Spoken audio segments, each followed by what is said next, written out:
सत साहिब सतगुरुदेव की जय।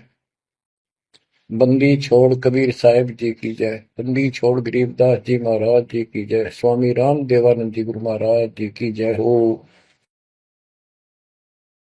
सर्व संतों की जय, सर्व भक्तों की जय, धर्मी पुरुषों की जय।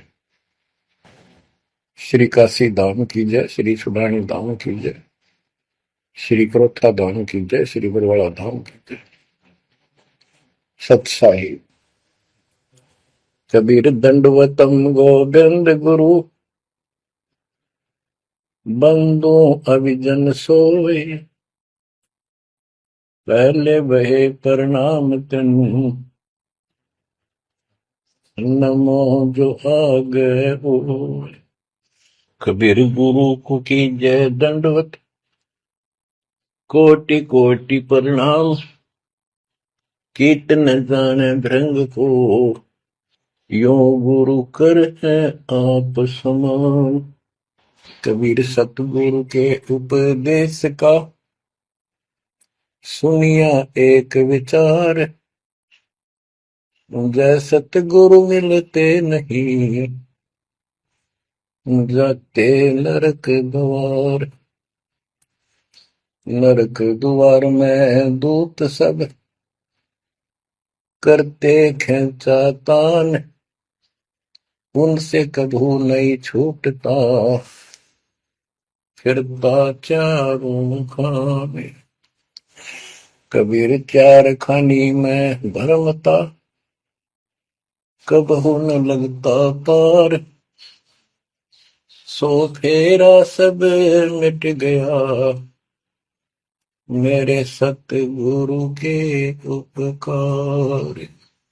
जय जय सतगुरु मेरे की, जय जय सतगुरु मेरे की। सदा साहिबी सुख से वसियो, अमरपुरी के डेरे की। जय जय सतगुरु मेरे की, जय जय सतगुरु मेरे की। सदा साहिबी सुख से वसियो, सतलोक के डेरे। निर्विकार निर्भय तू ही, और सकल वैमान। जी साधो और सकल वैमान, सब पर तेरी साहिबी, सब पर तेरी साहिबी।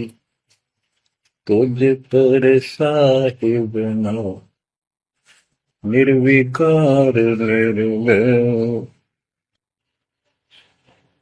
परमपिता परमात्मा कबीर जी की प्यारी संगत को दास का आशीर्वाद है। परमात्मा आपकी लगन अटल लगावे, इस गंदे लोक का दुख आपको याद रहे, अपने घर जाने की तड़प आप में विशेष बढ़े। एक बात तो आपको याद बार बार दिलाता है दास, और आप भी महसूस करते हो, आपको पता है कि यहां ना रहेंगे ना कोई रहा है, तो फिर बीच का जो समय अपना है, मानव जीवन जो मिला है, ये भक्ति के लिए, मोक्ष के लिए, शुभ कर्म करने के लिए प्राप्त होता है। ये कितना समय है आपके पास? 10-12 साल तक तो अब बहुत बच्चा होता है, 15 तक, 16 तक। फिर जवानी की मस्ती आ जाती है, शरीर स्वस्थ होता है, और फिर विवाह हो जाता है। विवाह के बाद परिवार की लगन लग जाती है, उसके पालन पोषण, उससे निमटता है, इतना बूढ़ा हो जाता है, वृद्ध हो जाता है। वृद्धावस्था में कभी गोडों में दर्द, घुटने दुख है, कभी सिर में दर्द, कभी दांत उखड़ गए, आंखों से दिख नहीं रहा, कभी बीपी आई, कभी शुगर की बीमारी।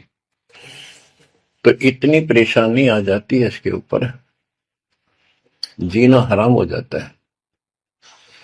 तो इस इतने से काम को आप देख लो, ये प्रोसेस है इसका। यदि मोक्ष नहीं हुआ, पूरा सतगुरु नहीं मिला, तो फिर अगले जन्म में क्या होगा? फिर पीछे तू पशुआ की जय गद्दा बैल बनाई, ये 56 भोग कहाँ मन बोरे, कि तक कुरली चलने जाएगी। ओहो। अब बच्चों, हम जिस सुख को सुख मानते हैं, हम चाहते हैं धन हो, मंत्री बने, मुख्यमंत्री बने, बस हमारी महिमा हो, यश हो। ये कहने से, सुनने से, कल्पना से कुछ नहीं होता। ये पिछले पूर्व जन्म के तप धर्म कर्मों से प्राप्ति होती है। इस जन्म में यदि शुभ कर्म नहीं किए, अच्छे कर्म नहीं किए, फिर वहीं के वहीं रह जाएंगे। यानी कोई शुभ कर्म बनेगा नहीं है, अगले जन्म में फिर कुत्ते की में पाएगा, आज चाहे कोई किसी देश का राष्ट्रपति है। तो क्या बुरी बनेगी अपने साथ? देखो, हम धन चाहते हैं, निर्धन के मन में एक कतड़ हो है कि धनवान सुखी। धनवान सोचता है राजा सुखी। अब आपको एक छोटा सा उदाहरण देता हूं। अब्राहिम सुल्तान अदम राजा भी था, धनी भी था, खूब पैसा था, 18 लाख घोड़े, तुरा, अनगिन खजाना, और बकवाद करने में कसर नहीं छोड़ रखी थी। 16,000 विवाह करा रखे थे। तो भक्त आत्माओं, परमात्मा ने उस अपनी प्यारी आत्मा को उस नरक से निकाला जिसको वो सुख मान रहा था। ओए ओए, ये विचार करो, ये है वो तत्व ज्ञान जो सार निकाल कर दे दे आपको। कोई तो कहता है मैं एमएलए बन जाऊं, आशीर्वाद दियो। हम उसको भगत ही नहीं मान रहे, उसको कहते तू जा राजनीति कर ले, फिर देख लिए जब तेरे विराज माटी हो लिया तब आ जाएगी। तो हमारा नियम हमारे भगवान का बताया है, जितने भी नियम आपको दिए। बच्चों, उस आपको खूब कथा सुना रखी है, सत्संग अनेक को सुना रखे हैं। अब्राहिम सुल्तान कौन था? ये सम्मन था जिसने अपना बेटा काट दिया था अपने गुरुदेव की इज्जत और आबरू के लिए, उनको भोजन कराने के लिए। परमात्मा कहते हैं नुक्ते ऊपर रिझ जाएगा रे, गरीबदास जी कहते हैं नुक्ते ऊपर रिझ जाएगा रे, कोटि कर्म जड़ जाए तुम्हारे।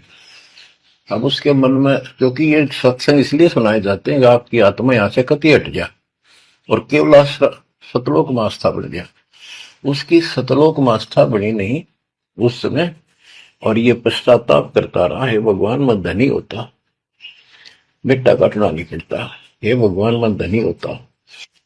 उस जन्म में भी मालिक ने उसको बहुत कुछ दे दिया था, लेकिन फिर भी उसकी वो इसी तड़प के कारण दे दिया, और वो ही उसका जान का झाड़ बन गया। वो पार नहीं हो पाया, और फिर अगले जन्म में एक नौशेरवा नाम का बादशाह बना।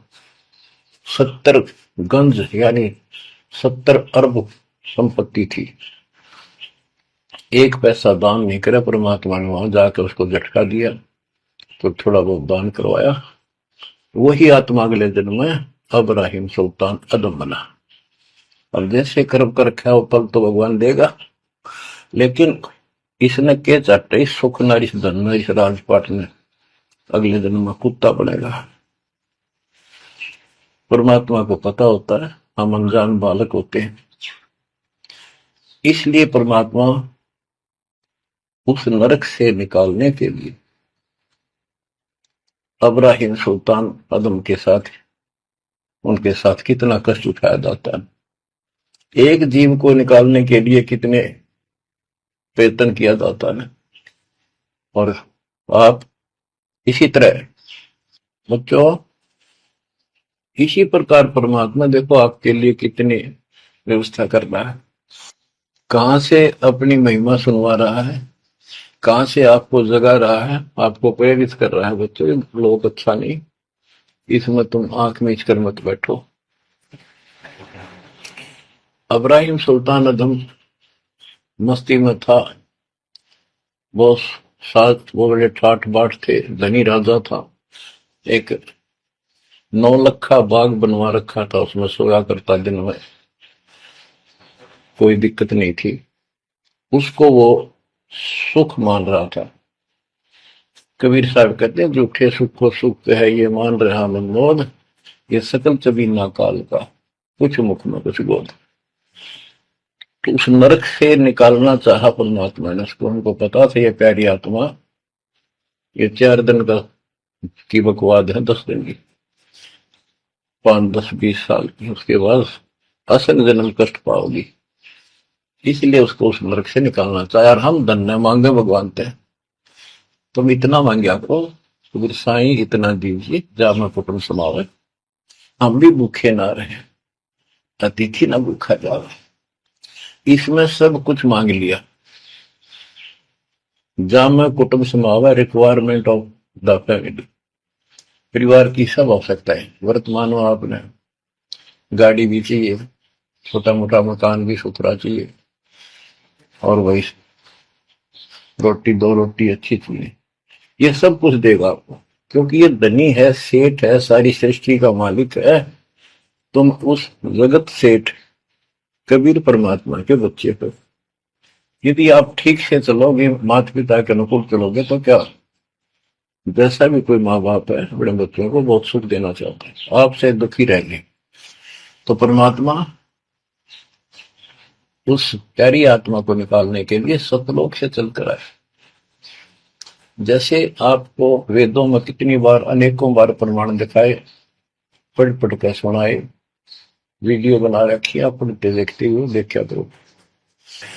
वेद प्रमाण करते हैं कि परमात्मा ऊपर, सबसे ऊपर के लोक में बैठा है, विराजमान है, वहां से चलकर आता है, अच्छी आत्माओं को मिलता है, उनको सच्ची राह दिखाता है भक्ति की, अपने मुख से बोलकर वाणी बोलता है, उच्चारण करके वाणी बोलकर गूढ़ ज्ञान, तत्व ज्ञान, मूल ज्ञान बताता सुनाता है। और वो अमृतवाणी, और वो उस समय जब एक लीला करता है संत की, सतगुरु की, उसके बहुत सारे फॉलोअर हो जाते हैं, और उनमें वो नायक की तरह होता है, जैसे सेनापति सुशोभित होता है अपने सेना के ऊपर साथ, ऐसे वो उनका पूज्य होता है। और वो जो वाणी बोलता है, वो उनके फॉलोअर के लिए, उनके अनुयायियों को बहुत आनंददायी होती है, बड़ी प्यारी लगती है, क्योंकि वो भगवान की चर्चाओं से भरी होती है और उस मालिक के मुख से उच्चारित होती है। तो गरीबदास जी ने यही बताया है, सुनत ज्ञान गलताना, पद पद समान, अमर लोक से सतगुरु आए, रूप धरा करवाना, ढूंढत ऊंट मैल पर डोले, बूझत साहबियाना, दूजा रूप दरिया का सिद्ध का, यात्री का, मुसाफिर का, महल सराय बखाना, ये तो महल हमारे हैं, तू पंथी फिरे आयाना। तीजा रूप खवास का दारा, फूलों से जब छाना, 3 कोरड़े तन पर खाए, मारत चोट हैवान, कहे खवास सुनो अब राहिम, कैसा खिलवत खाना, एक घड़ी से जा पर पोटे, तन का चाम उड़ाना, हेत हुसन सब दूर किया, दर्शा तकत बिराना, गैब खवास बहे तिहवारी, कंपन लगे पुराण। अमर लोक से सतगुरु आए, हाय हाय।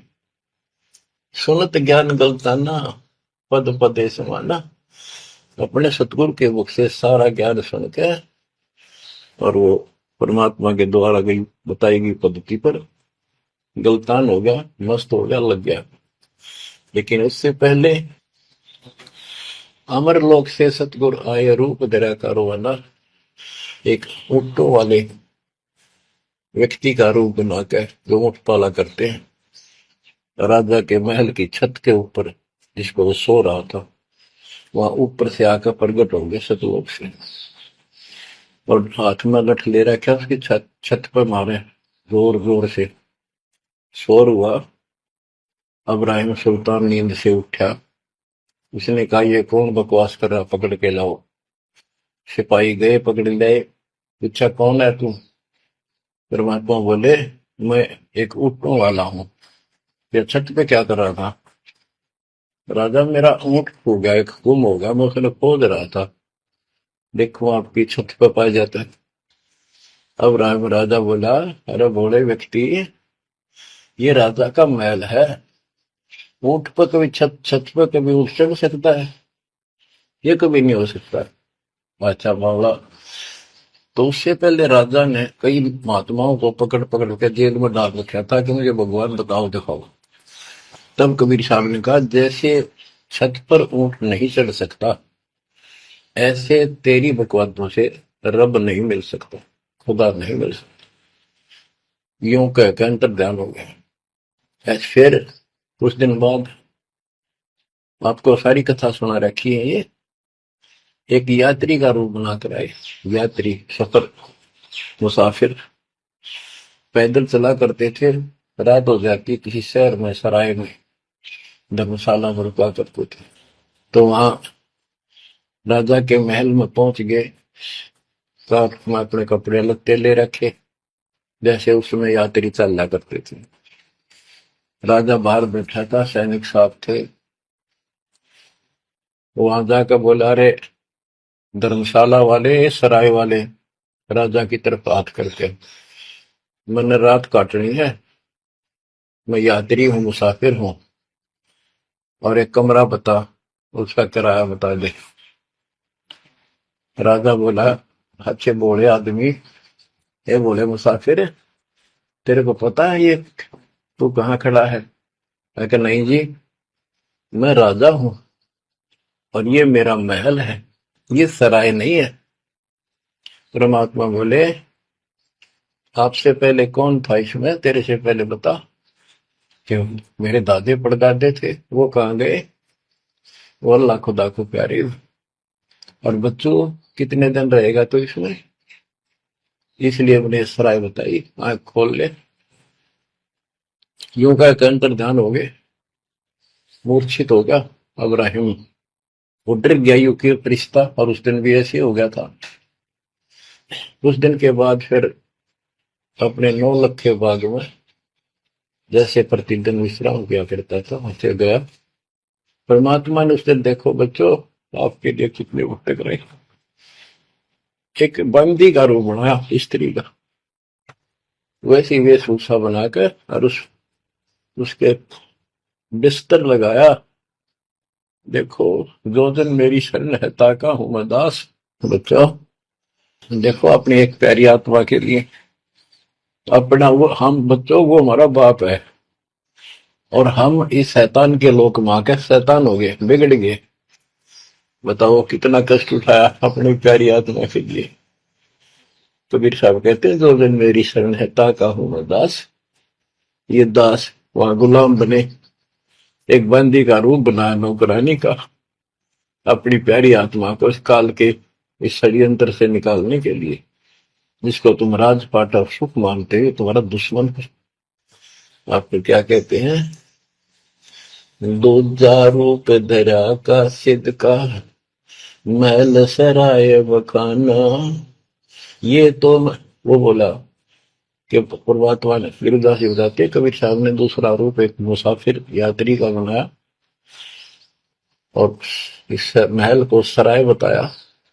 और वो क्या बोला ये तो महल हमारे हैं, तू पंथी फिर अयाना।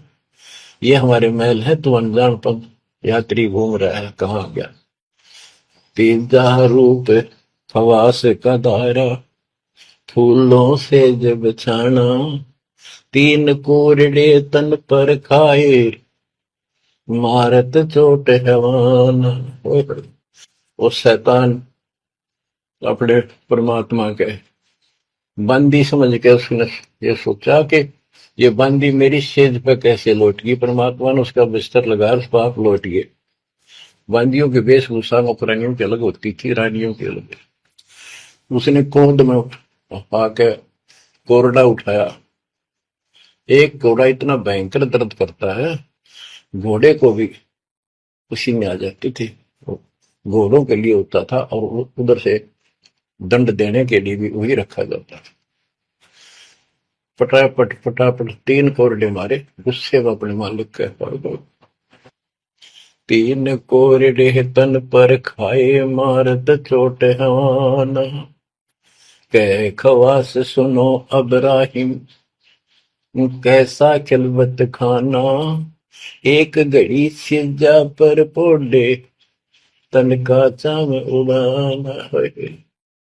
तीन जगह नहरे नहरे निशान होकर खाल उतर गई।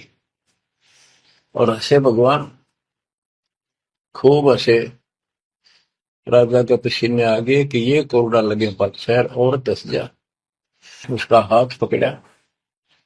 वो परमात्मा हंस रहे थे, पेट पकड़ के, जैसे हम खूब जोरता है सागर। उससे बात पूछने के लिए हाथ पकड़ा। तीनों बता, हंस कैसे रही है।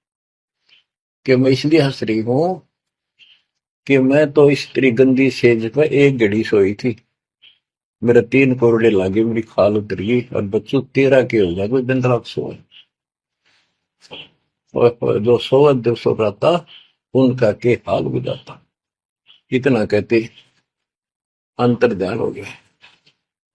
अब बच्चों, आपको पता है पूरी कथा। फिर जंगल में घूमने गया, शिकार करने गया, वहां तीन कुत्ते लिए, बहुत से खाड़े करके उस नरक से निकाला अपनी प्यारी आत्मा को। ओए ओए।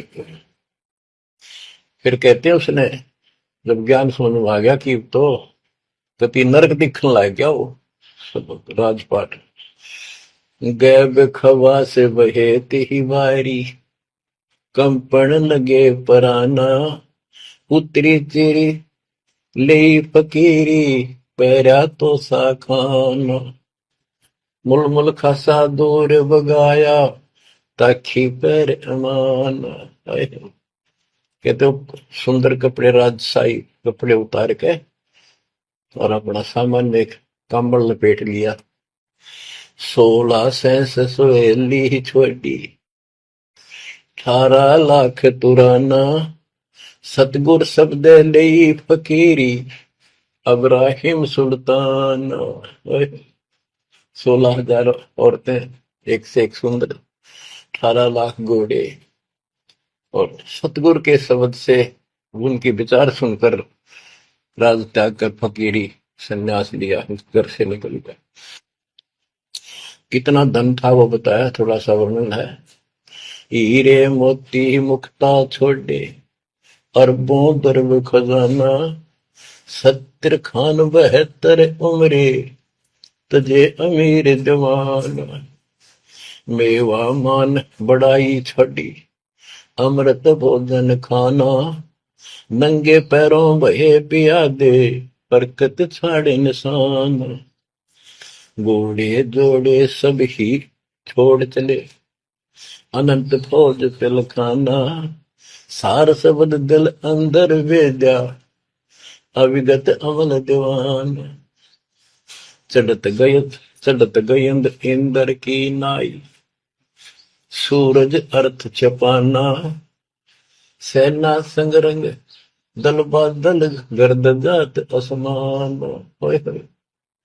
कहते इतने ठाठ थे इसके, जब हाथी के ऊपर चढ़ के आगे पाछे सेना चला करती थी, दूसरे अपने राज्य जाता था शहर में, इंद्र की तरह ठाठ बांटते नो। उसकी सेना चलती थी, धूल इतनी उठती थी आकाश में, तूफान सा आ जाता था, गुमार चढ़ जाता था, इतने ठाठ थे उसके, सूरज भी दिखना बंद हो जाता था उस धूल से। ये राजाओं की महिमा मानी जाती थी। जब ये परमात्मा के शरणों में आगे नाम लिया, शरण आने के बाद फिर परमात्मा ने कहा, अब सबको समझाओ, आप मुसलमान भाई बच्चों को लाइन पर लगाओ।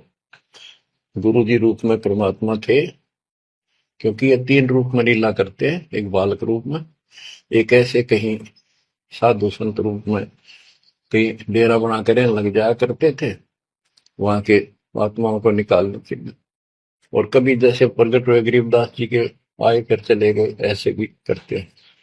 उस समय एक गांव में आश्रम बना कर रहते थे, लीला करते थे। तो एक बार बताते हैं, इब्राहिम सुल्तान मक्का में चला गया, उनका हज का समय था, और मक्का की तरफ पैर करके सो गया। मुसलमान भाई कहने लगे, तो अनादर ना करवाई कि पैरों इधर कर ले। तो बोला, भाई करते हो मेरे पैर जिधर भगवान ना हो, खुदा नहीं है। तो चारों तरफ घुमा दिया, चारों तरफ मक्का गेल घूमा, ऊपर ने कर दिया पैर, ऊपर ने मक्का, नीचे नहीं रहा। दसों दिशा को मक्का फेरा, चरणों बांधे कुराना, दास गरीब कबीर पुरस को, अमर किए सुल्तान। हम क्या बताते हैं कि दसों दिशा को मक्का फेरा, चरणों में बांध कुराना, वो समझाया करते थे। इस कुरान के अंदर कंप्लीट ज्ञान नहीं है, पुस्तक अच्छी है, पाक पुस्तक है, लेकिन इसमें संपूर्ण ज्ञान नहीं है। और जो गुरु बनाओ, सतगुरु से नाम लो, उसके पास संपूर्ण ज्ञान होता है, पुराण का भी, वेद का भी। लोग अपने जो रूढ़िवादी हो चुके होते हैं, वो कम ही सुनते हैं, क्योंकि उसमें शास्त्रों का ज्ञान किसी को नहीं था। फिर भी प्रयत्न जारी रखा, कुछ लोग समझ में भी आया जिनको चाह थी भगवान। तो बच्चों, इस प्रकार मालिक आज आपके लिए कसर नहीं छोड़ रहा। किस पर पिता ने देखा आपको कैसे निकालने लगे इस गंध से, निकले। तुम ये सत्संग ना सुनने को बोला है तो जम जाता है, नौका नो प्राणी बेसिक ऊपर ऊपर का मंत्र भी करता रहता है। तो अच्छी बात है, मंत्र करते हो, सेवा करते हो, दान करते हो, तो आपका धन जुड़ गया, जो तो आपके साथ रहेगा। अब बच्चों, जो आप सेवा, सुमन, दान, भक्ति कर रहे हो, ये आपके जुड़न लग रहा है, आपका बैंक बैलेंस जमा हो रहा है, खूब होगा। लेकिन आपकी आस्था यहां से निकलने की ना बनी तैयो, तो आपके लिए दुश्मन बन गया। आपका जन्म होगा, फिर ठाठ हो जाएंगे, इंद्र बनोगे, कभी ब्रह्मा विष्णु महेश की पदवी पाओगे, बताओ, देवता बनोगे, फिर पृथ्वी पर राजा बनोगे, और फिर ऐसे घसियारे होगे जो आज हो रहे हो। जब जाकर कल ठिकाना होगी, इतना बुद्धि भ्रष्ट रहेगी। तो इन बातों को आपने ठीक से समझना होगा। फिर क्या बताते हैं, सुल्तान आदम ने आगे जाके बताया, समझाने लगा, जो मान नहीं रहे थे उनको, छोटे मोटे घर में सुखता हुए सब कुछ दिखाई दे रहे थे। तब एक व्यक्ति को समझाया, घर में कुछ नहीं था, दो पति पत्नी थे, एक गाय बांध रखी थी। अब उसको समझाने लगे, आजा भक्ति कर लो, भगवान का राह पकड़ लो। मैं राजा इब्राहिम सुल्तान था, मैं छोड़ के आ गया सारा भगवान के लिए, ये 2 दिन का है, फिर पशु बनोगे, पक्षी बनोगे, दो जग की आग में जलोगे। वो बोले, तो अपना काम कर, आया है सुबह सुबह शिक्षा देने। या तो तू इब्राहिम सुल्तान नहीं, झूठ बोलता है। इब्राहिम सुल्तान आदम है, तेरे जैसा मूर्ख नहीं, इतने ठाठ को छोड़कर धक्के खाता करे।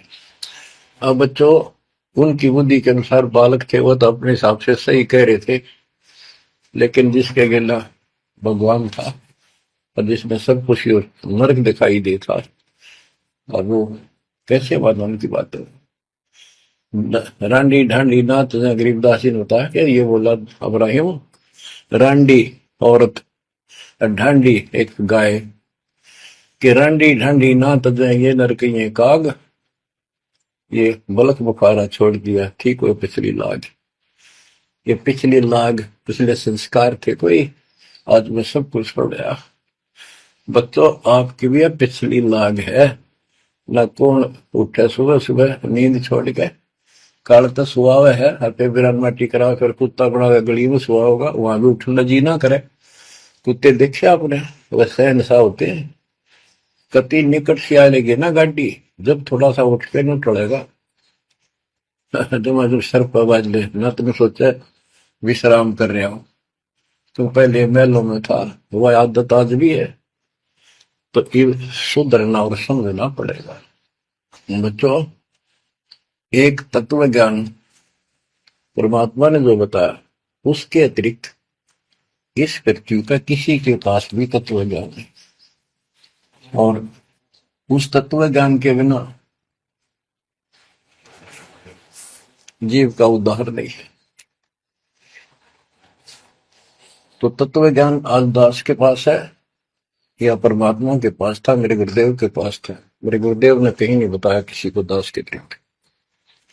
और कबीर परमात्मा ने अपने बच्चे गरीबदास को विशेष रूप से बताया, धर्मदास को बताया, लेकिन उस समय ये गुप्त ही रखना था, अब जाके इसको खोलना था। एक छोटी सी वाणी सुनाते हैं कुछ उस परम पिता की महिमा की। अथ सुख सागर बोध से अविगत महल की सुन बात, एका एक संग न साथ, जैसे हुआ सकल जहान ओंकार पंच